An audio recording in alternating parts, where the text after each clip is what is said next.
Hello guys, आज हम जिस मूवी के बारे में एक्सप्लेनेशन करने वाले हैं उस मूवी का नाम है द डायबोलिक। तो कहानी की शुरुआत होती है 1960 में। क्लेरविल शहर के अंदर एक बहुत ही मशहूर चोर हुआ करता था जिसका नाम था डायबोलिक। तो डायबोलिक क्लेरविल शहर में एक नेशनल बैंक को लूट कर भागा था।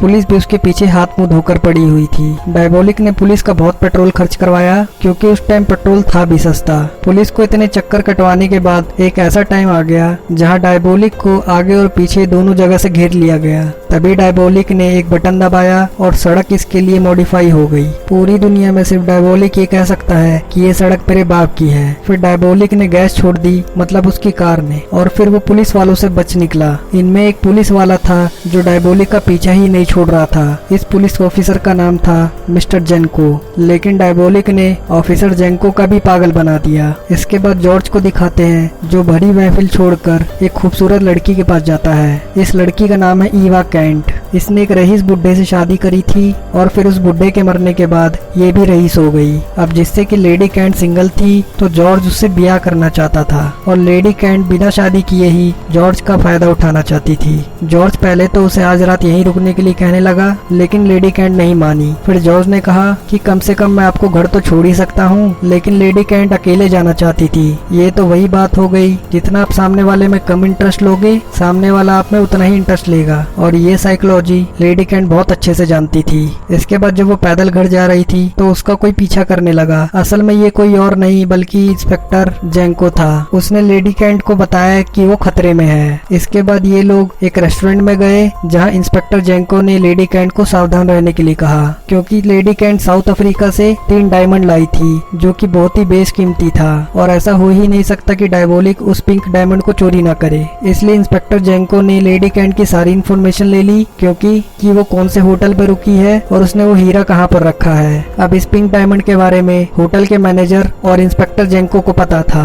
जाने से पहले इंस्पेक्टर ने डीवा को बताया कि डायबोलिक को आज तक किसी ने नहीं देखा है, वो कोई भी हो सकता है, मेरे पीछे बैठा आदमी या फिर वो वेटर जो यहाँ से अभी गया, या मैं खुद भी। Eva cantt grand hotel Excelsior में रुकी हुई थी जहाँ उसे उसका पर्सनल वेटर प्रोवाइड करा गया था जिसका नाम था रोबर्टो। रोबर्टो अपने साथियों से बात ही कर रहा था कि हम यहाँ पर देखते हैं कि इस रूम में माइक लगा हुआ था जो इस रूम की सारी बातें रिकॉर्ड कर रहा था। डायबोलिक इनकी बातें बड़ी ध्यान से सुन रहा था। इसके बाद जब रोबर्टो घर जा रहा होता है तो डायबोलिक ने अपने चाकू से उसे मार गिराया। इसके बाद उसने रोबर्टो की लाश को शिवर में फेंक दिया। अब पहली बार डायबोलिक का फेस दिखाया जाता है। वो यहाँ रोबर्टो की रिकॉर्डिंग सुन रहा था और उसकी आवाज की कॉपी करने की कोशिश कर रहा था। उसने ऐसा तब तक किया जब तक उसने रोबर्टो की आवाज पूरी तरीके से कॉपी नहीं कर ली। इसके बाद एक महिला को दिखाते हैं जो कि बहुत परेशान लग रही थी।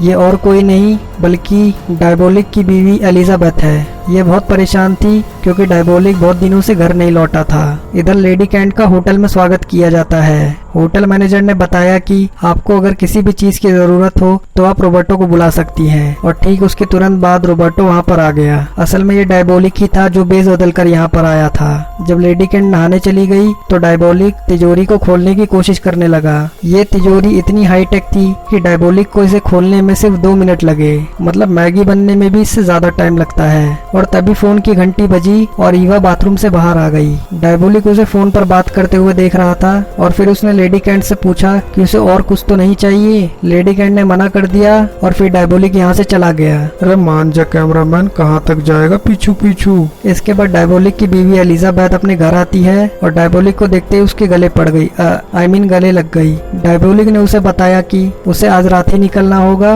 ये सुनकर उसकी बीवी ने उससे कहा कि कम से कम मेरे साथ खाना तो खा लो। डायबोलिक भी लाइक मैं अभी डाइट पर हूँ। जॉर्ज याद है जो लेडी कैंट से ब्याह करना चाहता था, ये काफी रईस है और जस्टिस मिनिस्टर भी, इसलिए उसे लग रहा था कि ईवा उसके प्यार में पागल हो जाएगी। लेकिन ईवा ने तो साइकोलॉजी में पीएचडी कर रखी थी, उसे पता था कि कब किसको और कितनी घास डालनी है। रात में डायबोलिक ईवा के रूम में पहुंच गया। उसने फटाफट तिजोरी खोल ली और तभी ईवा वहां पर आ गई। डायबोलिक ने पीछे से उसके गर्दन पर चाकू रख दिया और उसे डराने की कोशिश की। की, लेकिन ईवा केंट उससे नहीं डरी, मतलब 1% भी नहीं डरी। इवन उसने बताया कि पिंक डायमंड नकली है, वो पहले ही पिंक डायमंड को बेच चुकी है और ये सिर्फ उसकी सस्ती कॉपी है, जैसे डायबोलिक बैटमैन की सस्ती कॉपी है। डायबोलिक ने कहा कि वो इसे चेक करेगा और अगर ईवा की बात झूठी निकली तो वो सिर्फ ईवा को मारने के लिए वापस आएगा।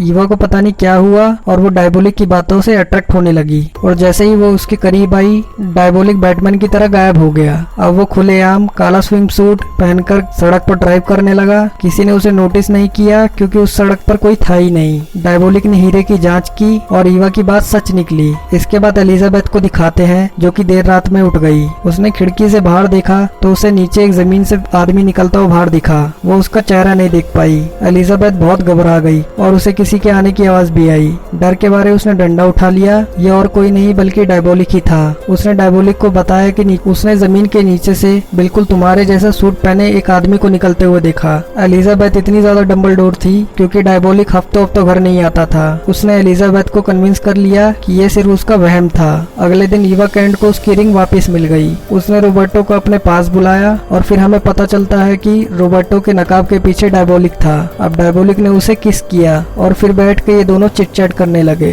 अब ईवा जानना चाहती थी कि डायबोलिक उस पर ट्रस्ट करता है या नहीं। डायबोलिक का दिल उसे ट्रस्ट करना चाहता था, लेकिन उसका दिमाग उसे ये करने से रोक रहा था। इस दुनिया में ईवा पहली इंसान थी जिसने डायबोलिक का चेहरा देखा था। हालांकि उसकी बीवी ने उसका चेहरा देखा था, लेकिन वो उसे वॉल्टर के नाम से जानती थी। जब ईवा ने पूछा कि तुम्हारा असली नाम क्या है, तो डायबोलिक ने कहा कि मुझे लोग वॉल्टर के नाम से बुलाते हैं, लेकिन ये नाम भी नकली है। डायबोलिक ने उसे अपनी असली पहचान बताने से मना कर दिया। फिर ईवा ने अपने बारे में बताया और उसने बताया कि जॉर्ज उसे शादी करना चाहता है, लेकिन मैं नहीं चाहती। इसलिए जॉर्ज ने मुझे धमकी दी कि वो मेरा अतीत सबको बता देगा। उसके पास मेरे अतीत से जुड़े हुए सारे डॉक्यूमेंट्स हैं, जो कि उसने अपने ऑफिस के सेफ में रखे हुए हैं। उनके ही दम पर उसने मेरे साथ जबरदस्ती करने की कोशिश की, लेकिन मैंने ऐसा नहीं होने दिया। लेकिन डायबोलिक ने बड़े विश्वास के साथ कहा कि तुम्हारे डॉक्यूमेंट्स तुम्हें वापस मिल जाएंगे, वो भी कल तक। डायबोलिक ने उसे कहा कि कल वो मिड डे कैफे में उसका इंतजार करे और जो भी आदमी तुम्हारे पास आकर कहेगा गू खा लो, तो समझ जाना कि वो मैं हूँ। तभी यहाँ मैनेजर आ गया। उसे लगा कि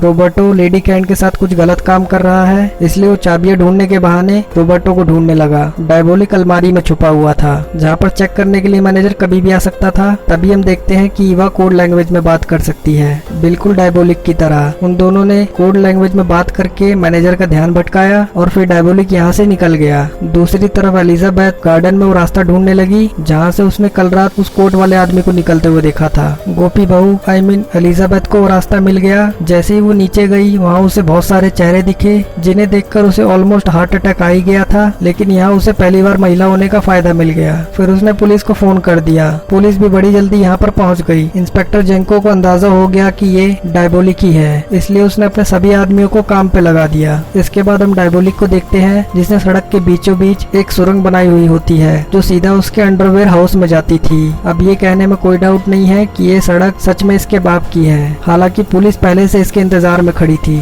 इसके बाद डायबोलिक ने भागने की कोशिश की, लेकिन वो पकड़ा गया। अगले दिन ईवा मिड डे कैफे में उसका इंतजार कर रही थी। एक बार को उसको लगा कि डायबोलिक ने उसे गोली दे दी है, लेकिन उसने लोगों की बात सुनी तो उसे पता चला कि डायबोलिक को अरेस्ट कर लिया गया है। अब डायबोलिक की कोर्ट हियरिंग दिखाते हैं जहाँ पर उसने एक शब्द तक नहीं बोला। हालांकि डायबोलिक और ईवा एक दूसरे से कोड लैंग्वेज में बात कर रहे थे। डायबोलिक ने उसे कुछ इंस्ट्रक्शन दिए, जैसे कि यहाँ की दीवार की तीसरी ईंट को दबाना है जहाँ पर लिखा है कि यहाँ पर मुतना मना है। तीसरी ईंट दबाते ही वहाँ की दीवार खुल गई जहाँ डायबोलिक की कार खड़ी थी। वो कार लेकर उसी रोड पहुंची जहाँ सुरंग बनी हुई थी। सुरंग के रास्ते वो डायबोलिक के अंडरग्राउंड हाउस में पहुंच गई और वहाँ से कुछ ड्रग्स लेकर वो जॉर्ज के हाउस पहुंच गई। डायबोलिक को मौत की सजा सुनाई जा चुकी थी, इसलिए उसने जॉर्ज को कन्विंस कर लिया कि वो डायबोलिक की मौत से पहले उससे एक बार मिलने दे। जॉर्ज उसकी बात को मान गया क्योंकि उसने बात को रखा ही ऐसे था कि जॉर्ज अगर मना करता तो उसकी रेपुटेशन कम हो जाती, लेकिन जॉर्ज भी उसके साथ चलना चाहता था। जुगाड़बाजी से वो डायबोलिक से मिलने पहुंच गए। उनके बीच आधे घंटे बात हुई। इसके बाद जॉर्ज और ईवा बाहर आ गए। अगले दिन डायबोलिक को मारने के लिए गिलोटिन की धार बनाई जाने लगी। यहाँ पर मौत की सजा सर धड़ से जुदा करके दी जाती थी।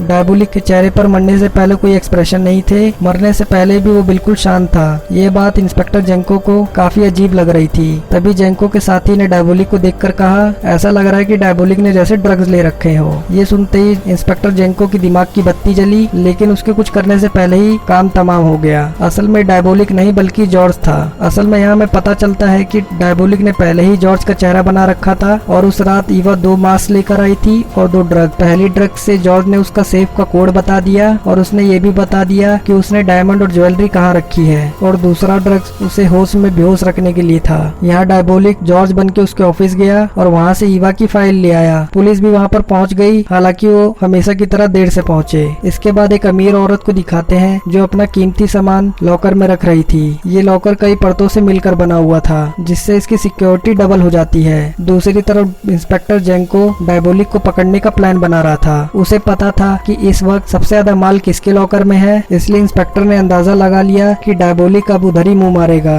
इस तरफ उस अमीर महिला को दिखाते हैं जो कि और कोई नहीं बल्कि ईवा केंट थी। ईवा ने अब डायबोलिक को उस लॉकर की सारी जानकारी दे दी। डायबोलिक ने प्लान बनाया कि अब वो सीवर के रास्ते उस तिजोरी तक पहुंचेगा। लॉकर रूम में सेंसर लगे हुए थे, इसलिए वहाँ पर उसने पानी भर दिया ताकि कोई भी सेंसर पानी में उसे डिटेक्ट न कर पाए। अब पुलिस भी यहाँ पर आ चुकी थी। इंस्पेक्टर जेंको को यकीन था कि डायबोलिक सीवर से ही निकलेगा, इसलिए उसने आसपास सारे सीवर के पास अपने आदमी खड़े कर दिए। हालांकि ईवा की मदद से डायबोलिक बाहर आ गया, लेकिन 2 पुलिस वाले यहीं खड़े हुए थे। उसने अपने चाकू से दोनों पुलिस वालों को ठिकाने लगा दिया। इससे पहले कि वो पानी के रास्ते से यहाँ से निकलता, इंस्पेक्टर ने उसे शूट कर दिया। इंस्पेक्टर जेंको को लगा कि उसने डायबोलिक को पकड़ लिया है, लेकिन उसे ये नहीं पता था कि उसके साथ ईवा भी है। ईवा की मदद से डायबोलिक को मौका मिल गया और वो दोनों बोट में बैठकर निकल गए। इंस्पेक्टर उन्हें दूर से देखता रह गया। कुछ दिनों बाद डायबोलिक ने ईवा को इम्प्रेस करने के लिए असली पिंक डायमंड दे दिया, लेकिन अब ईवा को सिर्फ डायबोलिक चाहिए था, ना कि कोई पत्थर का टुकड़ा। तो कैसी लगी ये वीडियो कमेंट करके जरूर बताओ, और अगर आप इसी तरीके की मूवी एक्सप्लेनेशन और सुनना चाहते हैं तो चैनल को लाइक एंड सब्सक्राइब जरूर करिए। धन्यवाद।